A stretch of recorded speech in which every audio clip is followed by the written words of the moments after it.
ভগৱান শিৱৰ কিয় প্ৰিয় শাওণ মাহ? শাওণ মাহৰ সৈতে কি সম্পৰ্ক দেৱাদিদেৱৰ?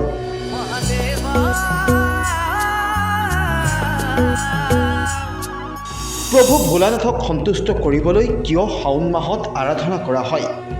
আৰম্ভ হ'ল পবিত্ৰ শাওণ মাহ। 22 জুলাইৰ পৰা আৰম্ভ হোৱা শাওণ মাহ 19 আগষ্টলৈকে চলিব। ভগৱান শিৱৰ বাবে শাওণ মাহ অতি প্ৰিয়। শিৱ ভক্তৰ বাবেও শাওণ মাহক আটাইতকৈ গুৰুত্বপূৰ্ণ মাহ বুলি গণ্য কৰা হয়। শাওণ মাহৰ বাবে শিৱ ভক্তসকলে পূৰ্ণ ভক্তিৰে শিৱ ভক্তিত মগ্ন হয়। শাওণ মাহত ভগৱান ভোলানাথক সন্তুষ্ট কৰা ব্যক্তিৰ প্ৰতিটো কামনা পূৰণ কৰে বুলি হিন্দু ধৰ্মত বিশ্বাস আছে।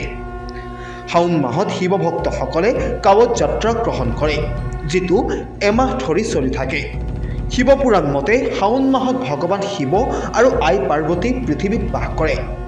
আপুনি জানেনে ভগৱান শিৱই কিয় শাওণ মাহক ইমান ভাল পায়? শাওণ মাহটো বহু কাৰণত ভগৱান শিৱৰ প্ৰিয়।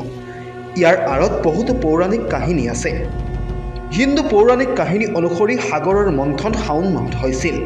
এই মন্থনৰ পৰা যেতিয়া বিষ ওলাই আহিছিল, চৌদিশে চিঞৰ বাখৰ লাগিছিল। ভগৱান শিৱই পৃথিৱী ৰক্ষাৰ বাবে বিষ পান কৰিছিল।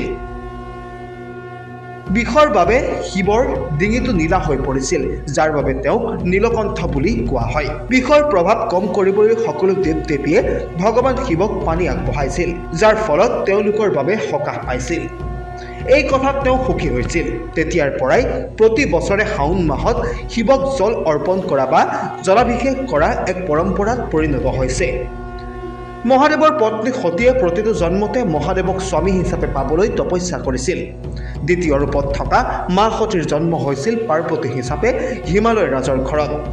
শিৱক স্বামী হিচাপে পাবলৈ মা পাৰ্বতীয়ে শাওণ মাহত কঠোৰ তপস্যা কৰিছিল।